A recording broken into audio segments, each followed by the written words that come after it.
Okay, we'll talk about wives, and grandmothers, and grandparents. And the first thing that we need to understand is,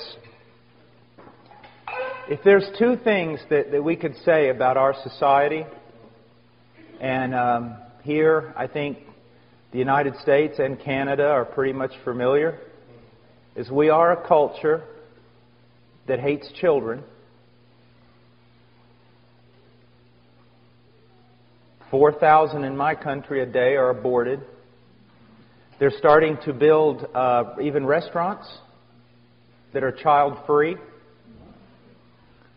resorts that are child-free, condominiums, child-free. Don't want any of those children around. And we're also a society that hates women. Now you say, yeah, those male chauvinists, they hate women. No, women hate women. The people who hate women more than anybody else on this planet are feminists. They hate women. They want women to be men. They don't want them to be women.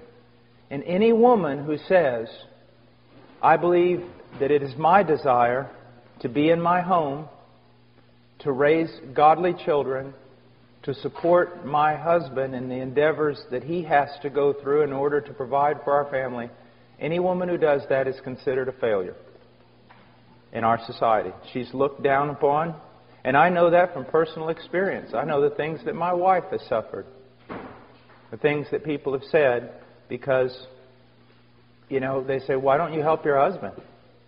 And she says, well, I do. No, why don't you get a job? I mean, as a minister, he doesn't make that much money. You could provide other things. You could... What?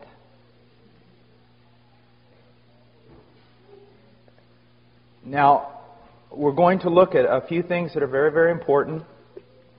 First of all, if we go to Genesis,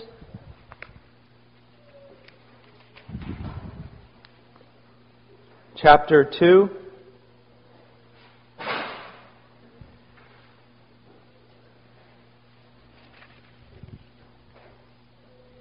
Says, let's go to chapter 1, verse 27. God created man in His own image. In the image of God, He created him, male and female. He created them. So we see here that both man and woman were created in the image of God. And both of them have an equal standing before God. The roles that they play in the marriage has nothing to do with a lack of equality. When we will get to the point where it says that a man is head of his home and a wife is to live in submission to her husband, it does not mean that the wife is less than her husband. It does not mean that. If you think it does, then guess what? You've just destroyed the Trinity. Because did not the Son submit to His Father? So did that make the Son less than His Father? If you say yes, then you have just committed heresy. Within the Trinity itself, the Son submitted to His Father. And yet the Bible says the Son and the Father are one and they are equal. So my wife and I, we are one and we are equal. We function in different roles. Okay? Now today everyone says, no, if you've got to have the same role or you're not equal. That's why there's this push by feminists, and they've won the day, to be honest with you. They've won the day, that women ought to be fighting on the front lines. That women ought to be doing what men do in everything. And if you deny women that, then you're not treating them as equal. No, what you're doing is you're denying that men and women are different and that they were made different by a Creator God. We are different, and we were created for different roles. But we are equal. We're all made in the image of God. God blessed them in verse 28 and said to them, be fruitful and multiply and fill the earth and subdue it. That subdue the earth was also given to the woman. But there is a different role in subduing the earth. Now, I want to just for a moment, I want you to think, before we get to the idea of a woman submitting to her husband, I want you to just think about something. And this, men, this is also for you. let's say that there is a woman who looks at the biblical command of a woman submitting to her husband, and then she looks over at her husband. He's a guy who works all the time, but he works all the time not necessarily to provide for his family. He works all the time, and then he's with his buddies, and then he's getting all kinds of things for his hobbies, and he's all about what he likes to do. And in doing all the things he likes to do with all his buddies, he's basically neglecting his wife and his children. And a woman looks over at that and says to herself, I got to submit to that? To a selfish boy who basically lives for himself? That can really make a woman bitter. Now, but if a woman looks over and sees a man, and imprinted upon his face is, hallowed be thy name, thy kingdom come, thy will be done. She can look at him and she can still become embittered. Why? Because he can say that and basically say the same thing. I got to neglect you and our children because I'm all about the kingdom of heaven. How many pastors' wives have become embittered because the husband has sacrificed his family for Jesus' sake? Okay? And that's amazing because Romans 12:2 says that the will of God is perfect. And what it means is this: you don't have to disobey some of God's commands in order to obey the other ones. So you don't have to disobey what God commanded you to do with your wife and children in order to obey Him in what He commanded you to do in the ministry. But if a woman looks over and sees a man, and the man is, thy kingdom come, thy will be done, hallowed be thy name, and he begins to live that out within his closest relationships, that he strives that the kingdom come in his wife in fullness of joy, and he strives that the kingdom come into his children, and the woman sees that he sacrifices friends, hobbies, everything else for the sake of blessing his family, then a woman looks at a man like that and goes, with a twinkle in her eye, and says, yeah, I can follow a guy like that who is selflessly giving himself away to his family. Sure. Do you see, men, again, the responsibility of leadership? You're saying, well, you're talking about us again. We wanted you to yell at our wives for a while. But see, again, if you're going to be, you know this, some of you men are over other men. You have jobs that place you over other men. If those men that are under you mess up, the boss doesn't go talk to them, does he? He talks to you. Your men messed up. They're under your authority. You see? It's the same way. And so, this is something that is extremely important. Now we get to verse 23 of chapter 2, and he says, and man said, this is now bone of my bones and flesh of my flesh. She shall be called woman because she was taken out of man. Now, even though I believe that there is a way in which we can say our children are of our flesh, if we want to be purist in the biblical language, we have to recognize man and woman, husband and wife, are one flesh in a deeper way than you could ever think about children. I am not of one flesh, as it says here, with my children. I am one flesh with my wife. Now, someone can think that they've been a wonderful mother even though they've been a failure as a wife, and that's not true. If you've been a failure as a wife, you've been a failure as a mother. Now, I have a friend in Peru who's very bold, and on Mother's Day, that's what he preached. He said he was bold. I said he was crazy. But the greatest thing that my wife can do for her children is to love her husband and respect him. Why should children respect their father when they see that the mother doesn't even respect their father? Now, so we're one flesh. It's the highest and most important relationship. And I am not a good father if I jump over the mother and dedicate myself to the children, which is very easy to do. Now, men, one of the things that, again, is very important is oftentimes, as men, we're usually a bit more independent. And And some of us very independent. So we think, I'm handling my spiritual life. I'm an adult. My wife ought to handle her spiritual life too. Well, even though your wife may be very godly, she was not created for that. She is a woman who can grow before the Lord in her own right without us. That is true. But she was also made to grow with us and under our guidance and under our example. And when we neglect that, we are neglecting something that's very, very important. The fact that men and women were made by God to be different. Now, why did He make us this way? Because marriage is not ultimately about marriage. Marriage is ultimately about us representing the relationship between Christ and the church. Can the church grow independently of Christ? No. Women were created to grow with their husband, with the help of their husband, under the tutelage of their husband. That does not mean he lords it over her or he knows more than her. But she was just made for that reason. You leave her alone or think that she's strong and can make it on her own, which is oftentimes my sin, and you're going to mess up the whole thing of what God is wanting to do. Okay?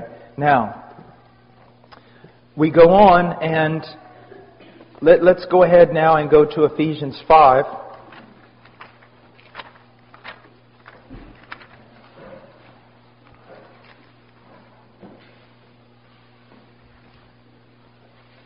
In verse 22, well, let's go to verse 21. And be subject to one another in the fear of Christ. So that's, believers are to be subject to one another in the fear of Christ. Wives, be subject to your own husbands as to the Lord.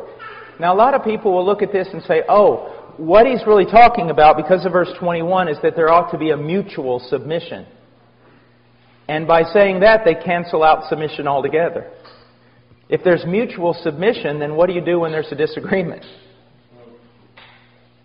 And how can there be headship and leadership in mutual submission? What you need to understand is that Paul is laying out something for us that's very important. In verse 21, he's talking about believers, that there should be a sense of mutual submission. For example, if I come to you and show you with the Scriptures something that's wrong in your life, you need to submit to it. And if 3 weeks later you come to me and show me something that's wrong in my life, what should I do? Should I say, well, I'm an elder and I don't have to submit to you? Absolutely not. If you can show me in Scripture, there is mutual submission. Do you see that? Iron sharpening iron, brother sharpening brother, sister. That's very important. So in the church, there's mutual submission. Then he comes to marriage and he says, wives, be subject to your own husbands. Then he comes to children in 6:1, and he says, children, obey your parents. And then he's going to go on, and he's going to talk about slaves, which in our terminology would be employees. Submit to your employer. And so he's telling us something of the way we should function in society. That in the body we should submit to one another. When we go to Peter, though, we also learn that we ought to submit to our elders when they're functioning according to the Scriptures and can show us with the Scriptures. We learn from Romans 13 that we ought to submit to the government. We ought to pay taxes and things like that. Well, here we're learning that in the context of the family, wives, be subject to your own husbands as to the Lord. You do it for the sake of the Lord. Now, let me just show you a practical way in which this works. Let's say that a big decision has to be made in our family. And I look at that big decision. I don't just make the decision. Say, well, I'm the boss. No. What I do is, my most trusted counselor with decisions regarding my family should be my wife. So we have to make this big decision. I go and talk to my wife. I want to hear what she has to say. And if we're in agreement, bam, okay, let's make the decision. If we're not in agreement, it doesn't mean, if we're not in agreement, it doesn't mean that, my wife's not in agreement, so I'm not going to make the decision. But what it does mean is this. If she's not in agreement, that's a real red flag for me. She's my most trusted counselor in the family. So if we're not in agreement, a red flag goes up for me. And what I'm going to do is I'm going to postpone that decision if I can, so that she and I can pray together, talk about it more, until we come to unity. When we come to unity, I'll make that decision. But now, if the decision has to be made and we can wait no longer, as the head of my family, it's my job to make that decision. And if I am right and my wife is wrong, I do not gloat over her. And if she is right and I'm wrong, she does not gloat over me, ladies. Dear sisters, there's something that you need to recognize. Your husband is going to be judged more severely than you. When he's wrong, you should not gloat over him. You should be brokenhearted, because he's going to be called to account for the wrong decision he has made. You need to be praying for him.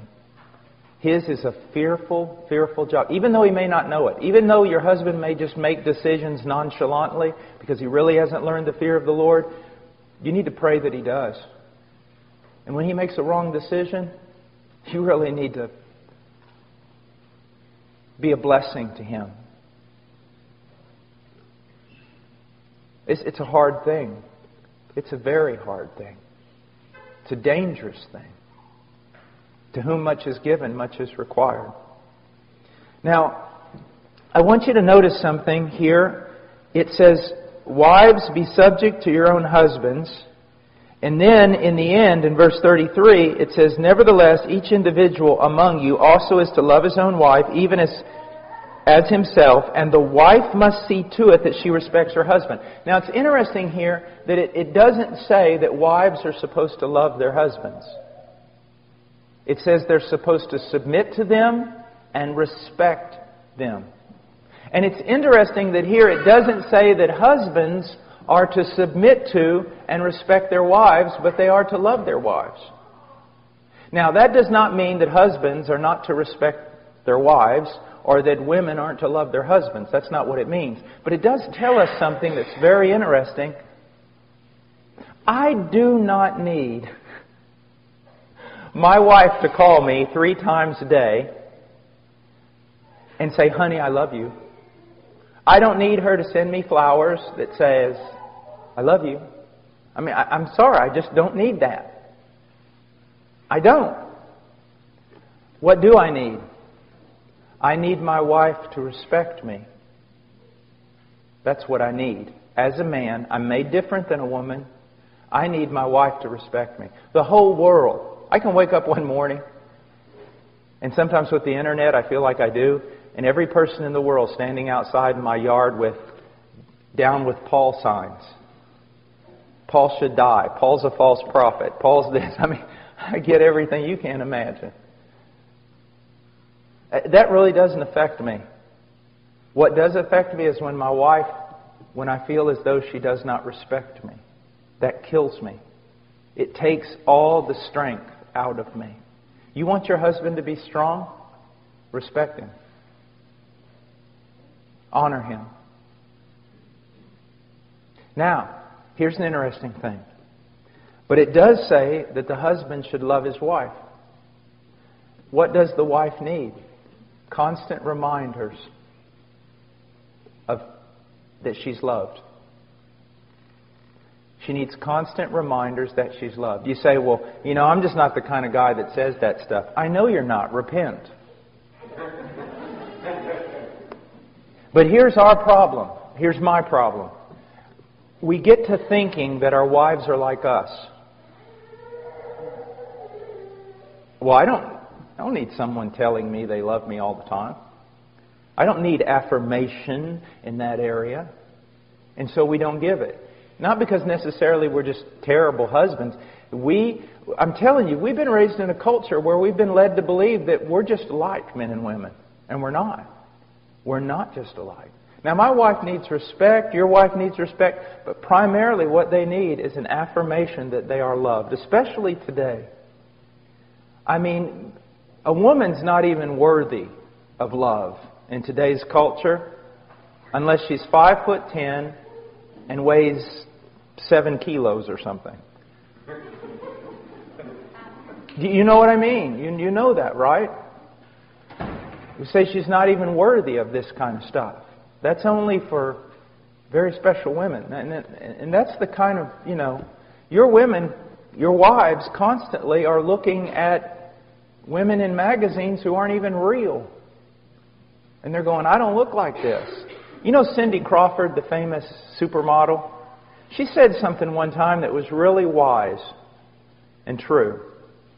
They were interviewing her, and she said, what you need to understand is Cindy Crawford doesn't look like Cindy Crawford. And they said, what do you mean? She goes, do you really think my legs are that long? You know, they can do great things with a computer. And when I'm bent over like this with a beach ball, yeah, I've got a little roll of fat here too, but they can move that away. They can take that off. And so what happens is, just normal women are being compared, and they compare themselves to these pictures that aren't even real. Not even the supermodel looks like that. And they walk around going, how could my husband love me? And then, if they walk in the living room and the husband is watching a television show where the women do look like that, don't think, man, that doesn't impact your wife negatively. That it doesn't make her think again, am I even loved? So we need different things. We need different things. Now, there's a whole... What's amazing about this passage is it only really tells the woman, just be submissive to your husband and respect him.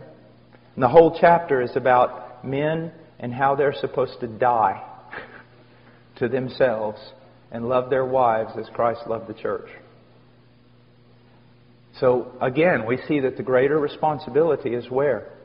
It's upon the woman. Upon the man. It's upon the man. Now, I want us to look over, like I said, this is so full of truth. It's unbelievable. But we just don't have time to catch everything. I want us to go over for a second to 1 Timothy chapter 2, verse 9.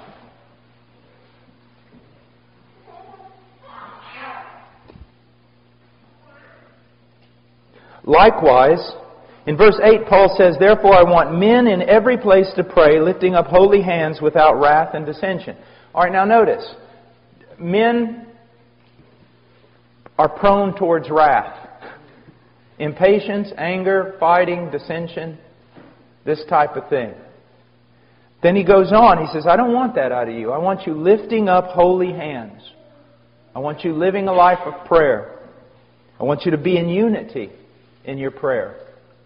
But now he goes to 9, he says, likewise, I want women to adorn themselves with proper clothing, modestly and discreetly, not with braided hair and gold or pearls or costly garments.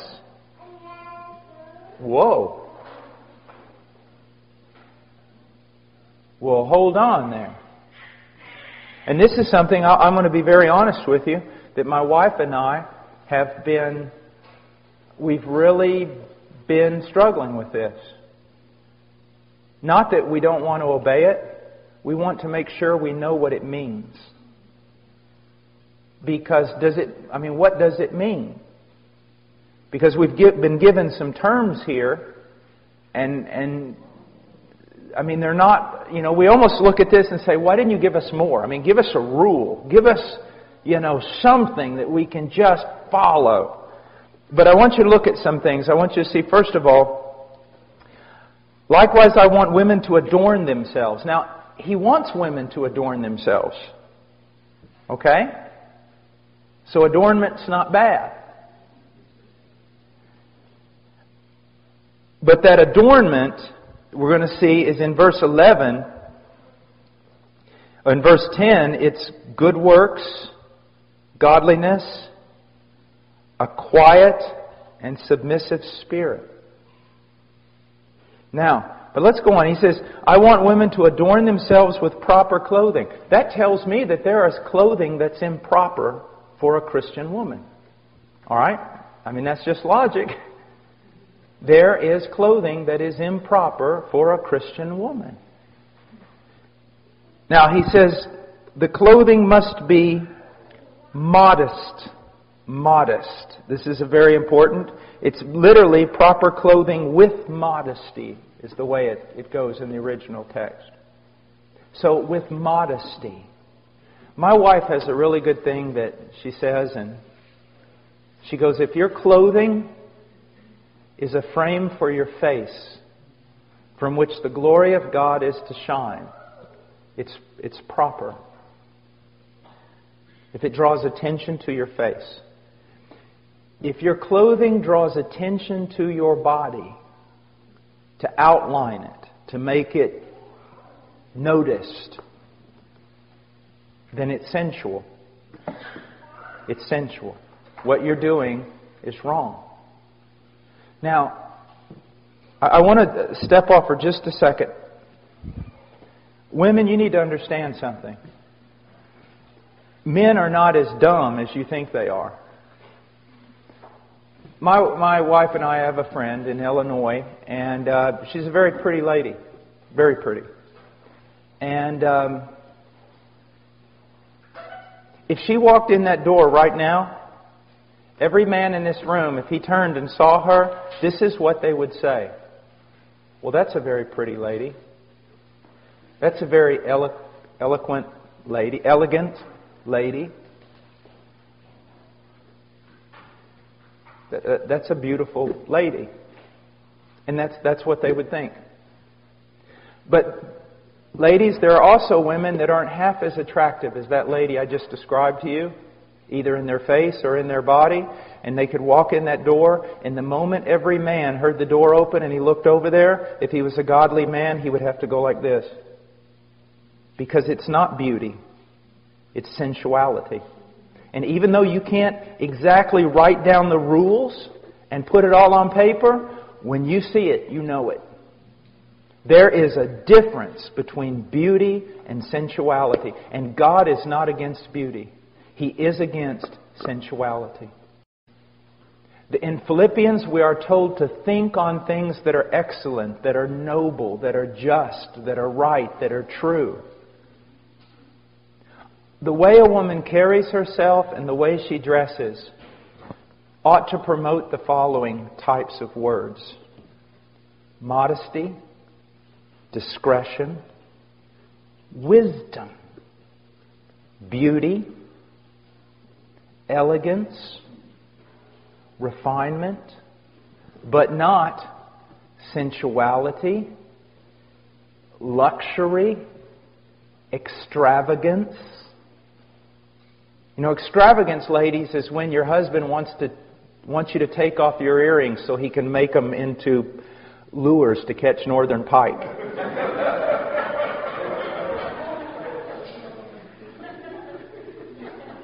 Now, ladies, this is, I've been giving your husbands a lot of tasks. Let me give you one. Seek to find out what this means and go wherever the Lord shows you.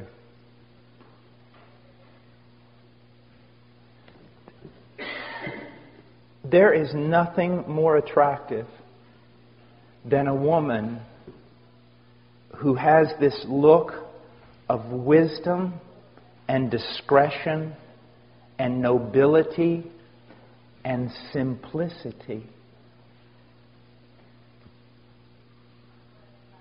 Simplicity. It's just a simple beauty about her. Now, I was teaching in Romania, I guess it was about 2 years ago, and I was at a university. I think it was Brașov, University of Brașov, I think, or something.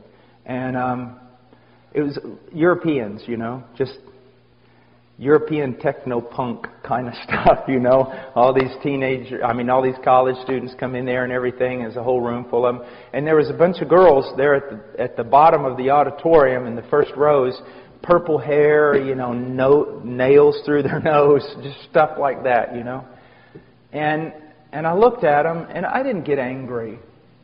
It just really broke my heart. You know, you just look at these little girls, and you think, oh, Lord, you know, where is their father? What's happened?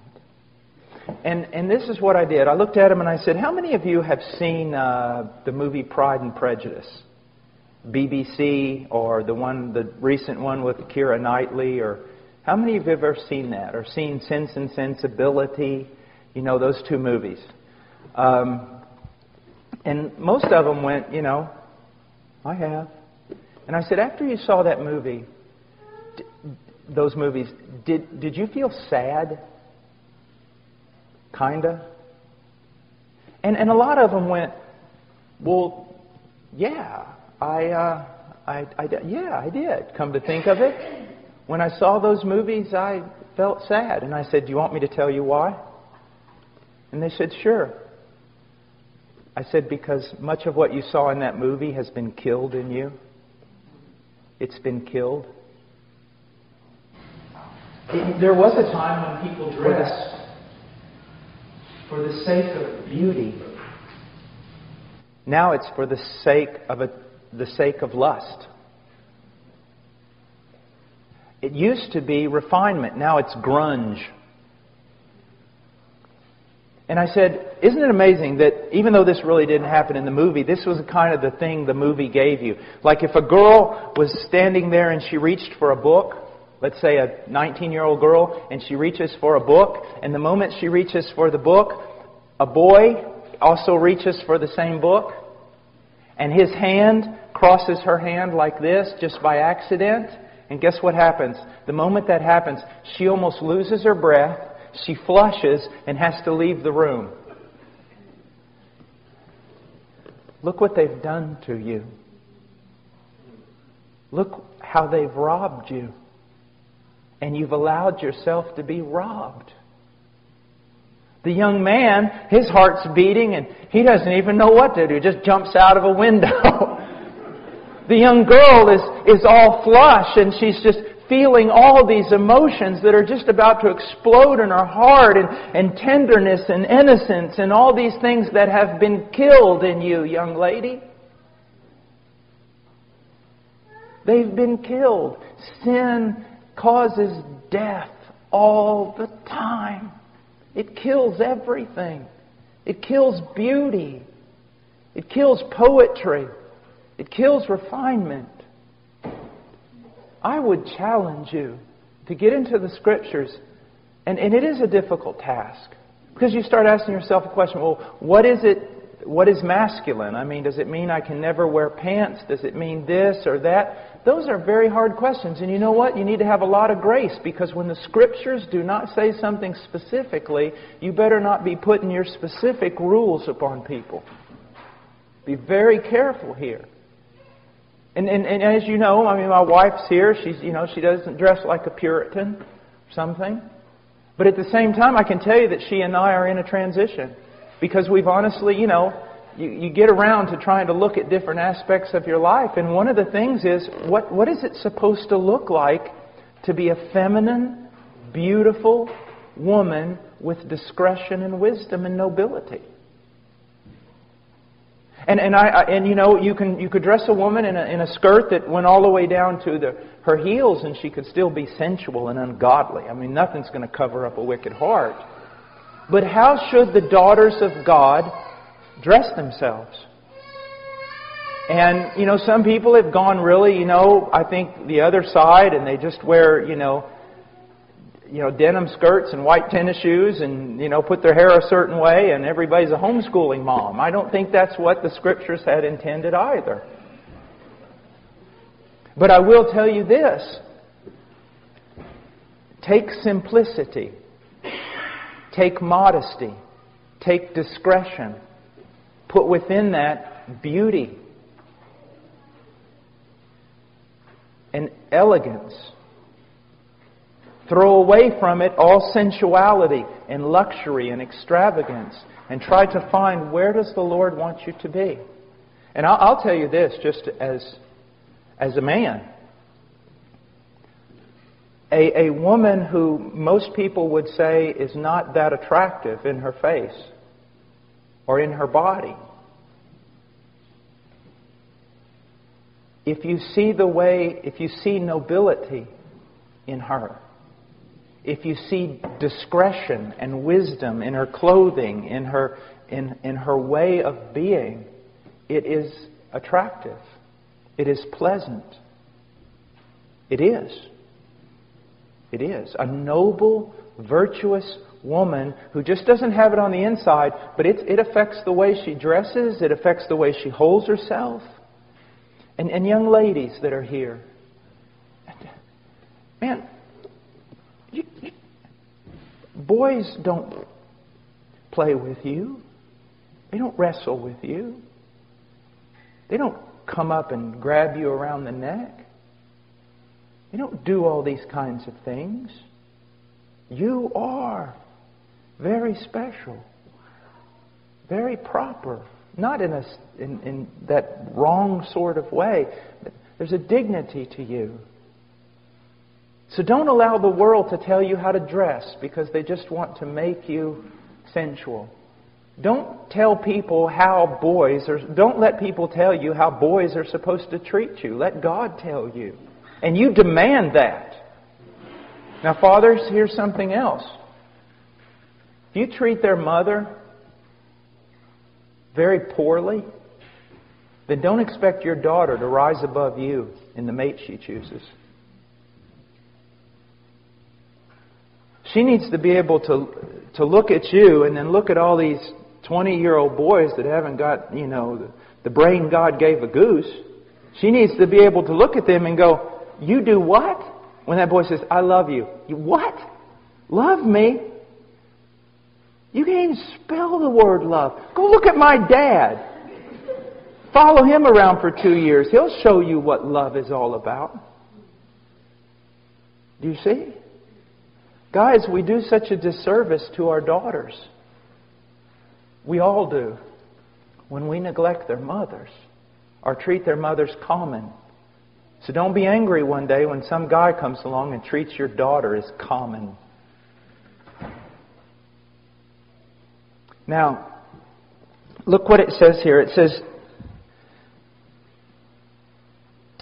"Not with braided hair or gold or pearls or costly garments." Now, does this mean, as some has interpreted, a woman can never braid her hair?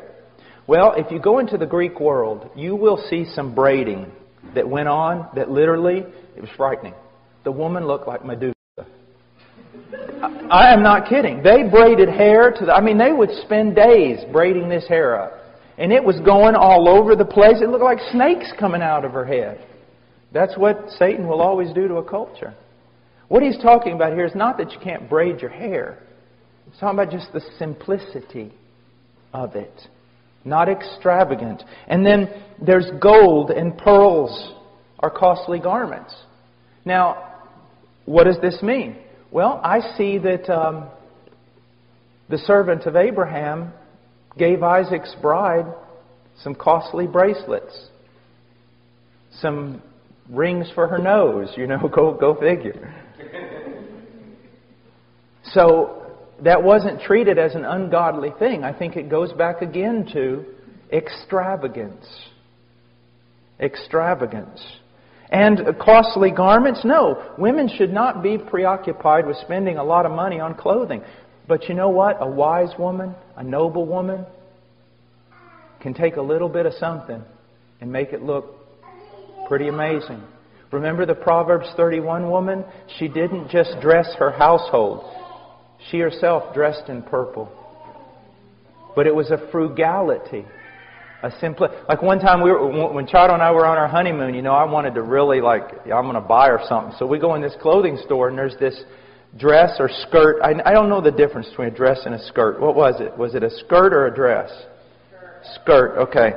I just don't know. I just can't figure that out. Or is it a skirt? And it was really pretty, and it just kind of went down long. It was really pretty. I said, "Why don't we get it?" She looked at the price tag. She said, "It's $85. We're not buying this." I said, "Good. I didn't know they cost that much." But guess what? A few weeks later, she found the same skirt, different color, exact same skirt, with the price tag still on it, in a Goodwill, I think it was, for $5. And I was like, praise the Lord. You know, I'm like, here, honey, here's $10. Don't spend it all in one place. But it's amazing what a wise woman can do with almost nothing. And it's also amazing what a woman with no wisdom cannot do with everything. It's just amazing. And so, you know, and it comes down, you know, people always ask me, is it a sin for women to wear makeup? And I say, brother, it's a sin if some women don't wear makeup. An old preacher said one time, it never hurts to put a little paint on an old barn.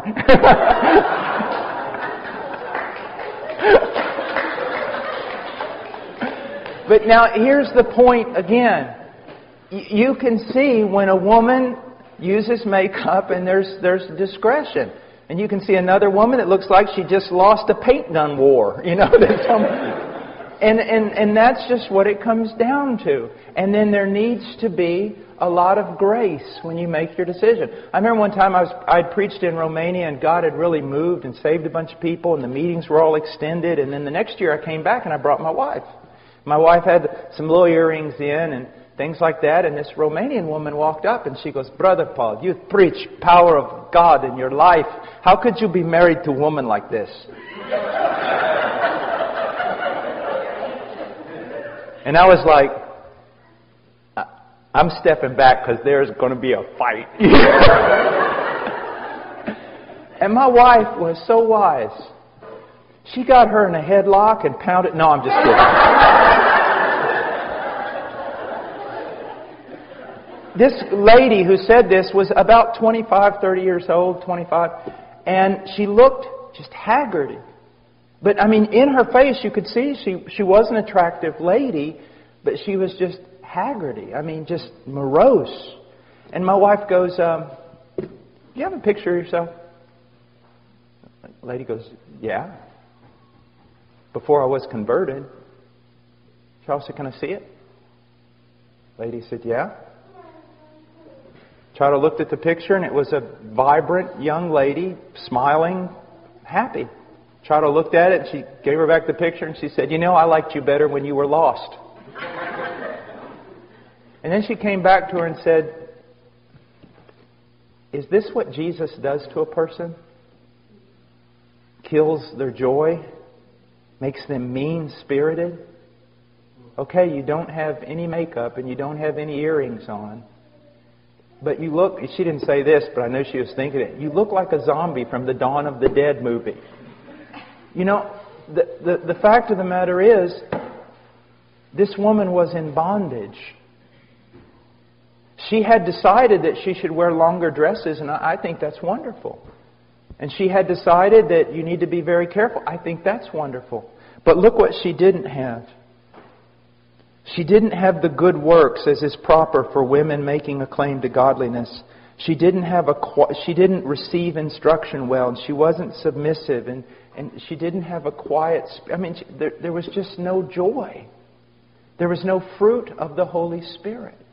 So see, you can go through your wardrobe and decide what's decent and what's not, but if inside your heart is not right, you can't cover up your sin. You can't. Now, I want us to look over at 1 Peter chapter 3.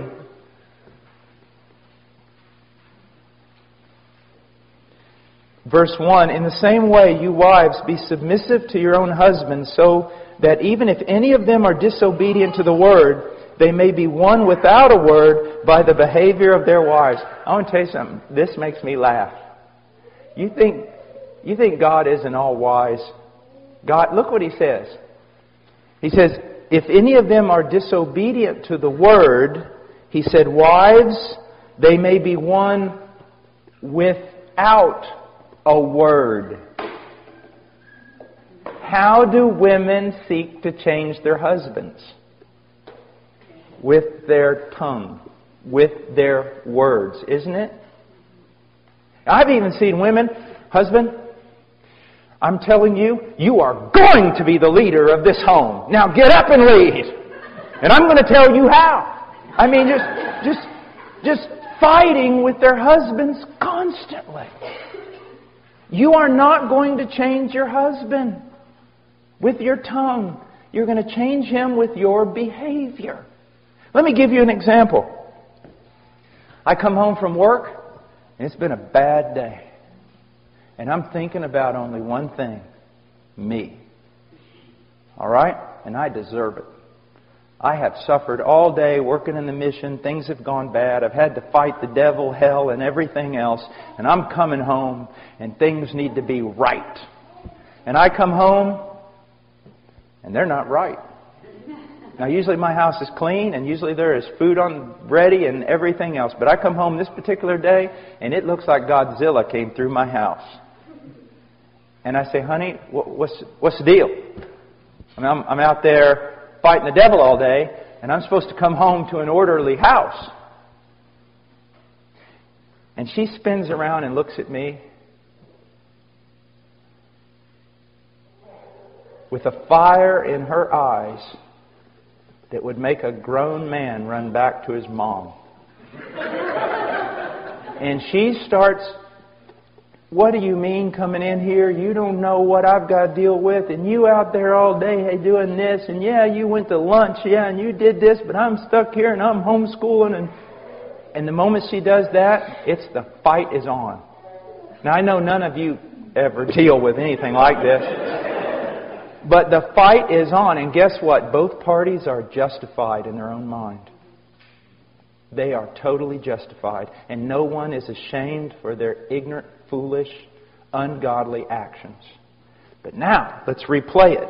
And I come home and I'm still all about me. King me. And I come home, the house is messed up, and there's no food, and Rowan is crying, and all these things are going on. And I say, look, I mean, I'm out there all day preaching the gospel, doing things. At least I could come home and have a little peace. I'm making this up because I never do things like this. And my wife turns around and she goes, Paul, I am so sorry. Some sisters, one sister has, I've been on the phone almost all day trying to figure out a problem with a sister in the church, and Rowan is sick, and I've just had to let things go. And I'm sorry, just give me time and I'll get things in order. When she does that, this is what I do.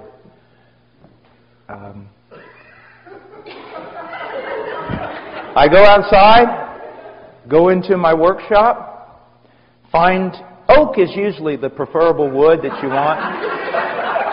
But hickory also is a good wood to use. And you take it with both hands like this, and then you go wham, wham, wham, wham. And then you crawl back into the house and you ask for forgiveness. Look what she's done. She couldn't beat me with her words, but she beat me with her behavior. She heaped burning hot coals on my head with her godliness. Do you see that? Now, men, it's the same way. Man, if we could ever get a brother to come up here. He teaches on marriage in Norm Wakefield. And he was teaching me one day, and he said, Paul, when I'm preaching, and God's really moved or something's happened, and I drive home, he said, I'm preparing myself because I know when I open that door, I am hoping my wife will realize I've just come from a tremendous week of battle and that she'll meet me at the door and just be a blessing. He said, Paul, I know it's usually not going to happen. I know some things are going to be going on. Now you can say it's the devil, that the devil's got my whole house upset and my wife's going to open the door and she's going to be immediately telling me problems. She's going to ignore my needs and everything else. And he said, but it's not the devil so much as it is God. And what God is doing is He's allowing the devil to work to stir up my house so that when my wife opens that door and she does not receive me with pleasantness and she doesn't appreciate the battles I've been through, God is giving me at that point an opportunity to be like Jesus. To love like Jesus. You see that? So see, it goes both ways. Now let me give you an illustration. If you go to Europe, one of the things that you always got to see are castles. I mean, they're just unbelievable. There's something unusual about castles. The front door of a castle is like really big on the first floor. I mean, it's huge. I mean, 25 guys walking abreast can go through that door. It's a big door. What's amazing, you go up to the second floor and the stairway is about this big. And the door at the top is like this tall, like this big. You're like, man, if that wasn't an architectural oversight, why did they do that?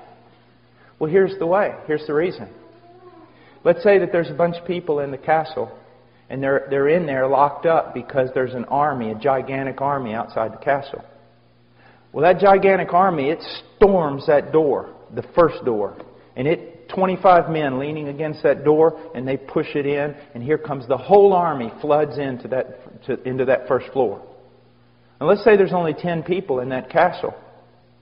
But the army's 300 men. And they've just busted through the door. All the people in the castle, the 10 people, they run up that narrow stairway. Now here's what you need to understand. That stairwell is so narrow that it just takes one man with a lance at the top of that thing to hold off an army of 300 men. Because all 300 of them can't get up there. Only one at a time. I just described your marriage. Women, your husband is sitting in his castle, and he's just having a good old time. He's sitting in his lazy boy chair. He's watching football or a hunting program. And you have had enough. All right? So you storm the castle door. And what does he do? He does what every man ought to do. He runs. He runs straight up those stairs. I like what one man said one time. There's these 3 men and they're all talking about, my wife, she submits to me, and my wife submits to me. And this other guy goes, you guys are a bunch of wimps. When my wife talks to me, she gets down on her hands and knees. They said, really? Yeah, she gets down on her hands and knees and she looks under the bed where I'm hiding and she says, are you going to come out and fight like a man or stay there all day?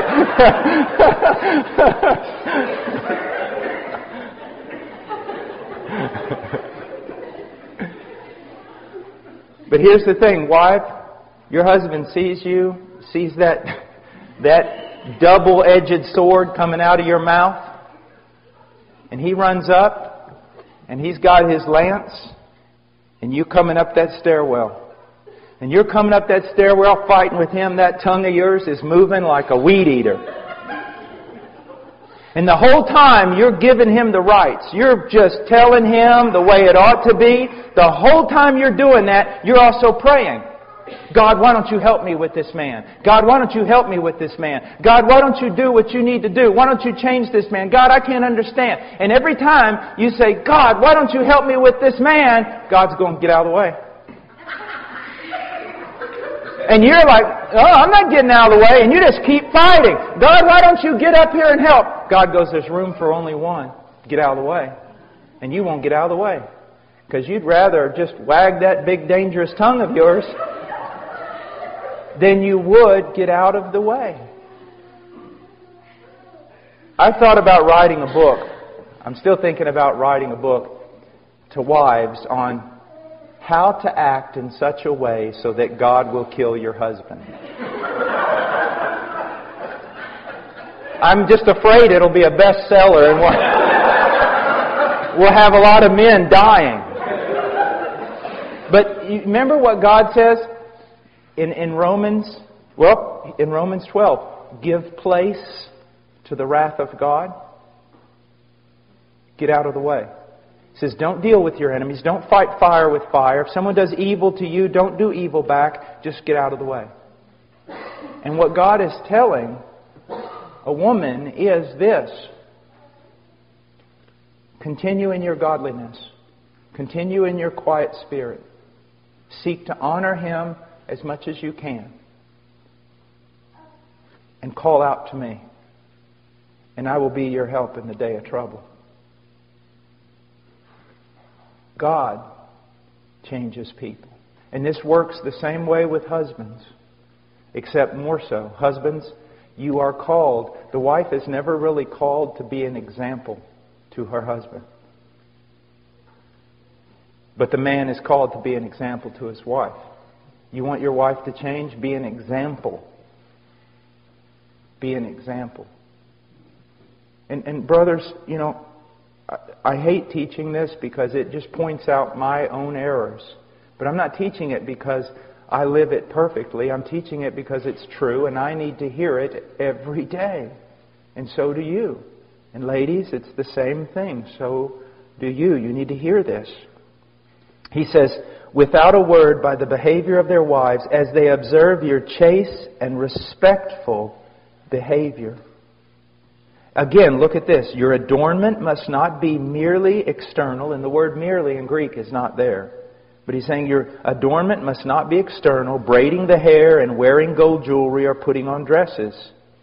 You know, this comes out of, in a sense, of Proverbs. A woman without discretion, even a most beautiful woman without discretion, is like a gold ring and a pig's snout. And young guys, listen to me. Do not...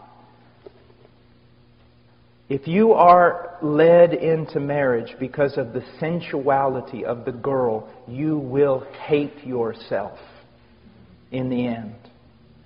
You will hate yourself. But if you're led into it by her virtue, her intelligence, her godliness, you will find a mate for life. Now, he says, but let it be the hidden person of the heart with the imperishable quality of a gentle and quiet spirit, which is precious in the sight of God. Women, I've seen women, act like street brawlers. Come on, you want to fight? Is that all you got? No, that's not the way they're supposed to be. A gentle and a quiet spirit is the thing that will most disarm your husband. Now, again, let me say this. I'm talking in regard to just a normal marriage with its normal problems. I'm not saying that a woman who has a violent husband who's putting her life in jeopardy ought to just stay there and be a punching bag. Not at all. And the pastors and elders should not just stand there and say, you need to go back to your husband. They need to protect this woman. She's a daughter of God. They need to treat her as their own daughter. And those pastors, if there's a sister in the church being abused by her husband, they need to stand in, even if it means they get punched. It's what pastors do. Or it's what they're supposed to do anyway. Just find it amazing how many pastors will send women back to a horrible, abusive relationship and tell them to do the will of God and do nothing to protect them. Jesus never called us to that kind of absurdity. But in a normal relationship with our normal problems, just getting mad over nothing like most of us do. Now, there's so much to say here. Let me say, it hurts me because this is like 7 days we could be talking just about this women thing. And let's go to the Song of Solomon. I want to talk to the young ladies, but this applies to everyone. Men, it would do you well to read the Song of Solomon. It would do me well because of all the beautiful things that is said here that to us seem just too goofy. But it's just because as men we're just so hardened. Look at the things that are found in the Song of Solomon. Verse 1 of chapter 4, how beautiful you are, my darling, how beautiful you are. Verse 7, you are altogether beautiful, my darling, and there is no blemish in you. All these types of things that are said that I fail to say. Because again, I think my wife is like me. Now, I want you to just look at something from the Song of Solomon again. Look at verse 9. You have made my heart beat faster, my sister, my bride. You have made my heart beat faster with a single glance of your eyes. There was a time when that was true. There was a time, guys, when you acted like peacocks strutting around just to get your wife to look at you. You saw that she looked at you and you almost fell over backwards. It's just like with the Lord, isn't it? When we first met the Lord, and if He showed us anything in His Word, we were so excited we didn't even know what to do. And now He shows us things we don't even want to hear. There's something terrible about being in a relationship when it turns common. Now, another thing I want you to look at here in verse 9, he says, You have made my heart beat faster with a single glance of your eyes, with a single strand of your necklace. Now, you say, Brother Paul, what does that mean? Well, first of all, let's look at it as with Christ and the believer. He says, You're altogether beautiful, my darling. Why? Because He shed His blood for her and cleansed her. Notice that He did not die for a perfect bride. He died for a soiled one, and He made her perfect. Husbands, that's a good thing, isn't it? It's a very good thing. Also, husbands, you think your wife doesn't love you like she should? Guess what? It's your fault. You say, why is it my fault? Listen to what the Bible says. We love Him because He loved us. It's not that we loved Him, but that He loved us. And because He loved us, we now love Him. That's the relationship between a man and his wife. A husband and a bride. The church loves Jesus, the church loves Jesus because Jesus loved her first. And the church was won by that love. Isn't that amazing? And he says, You have made my heart beat faster with a single glance of your eyes, with a single strand of your necklace. Here's the problem. She's a shepherd girl. Shepherd girls don't have necklaces. So look at what's going on here. Jesus looks down at His bride and says, You're beautiful. The necklace you have is beautiful. What you're clothed in is beautiful. And guess what? Everything she wears and everything she is clothed in came from Him. So He gave her her beauty. Now, same way, we give our wives their beauty.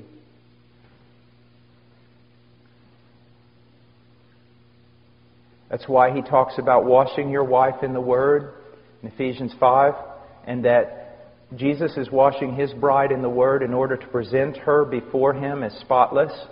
If a husband is not satisfied with his wife, it's his fault, because it's his job to wash her in the Word so that she becomes more spotless and more pleasing to Him. It's just like when you invest in your son and he says basically nothing. I said, well, what'd you expect?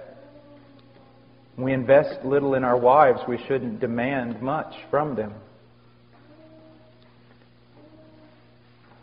Have you ever heard the story about the 8-cow wife?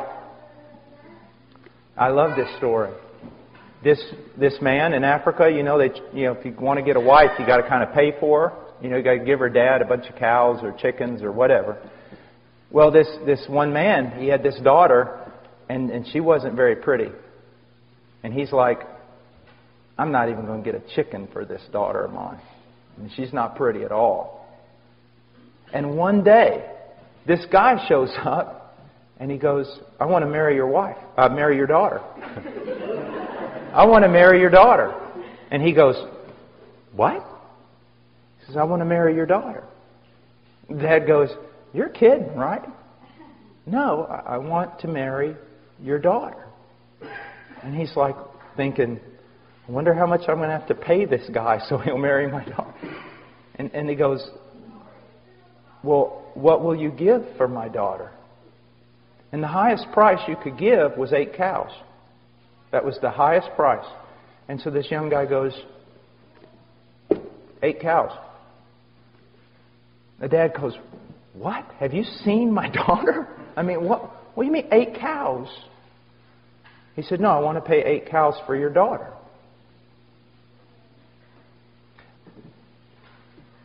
And so he did. And it was the talk of the town. And talk of everybody. I mean, that's unheard of, an 8-cow wife. Guess what?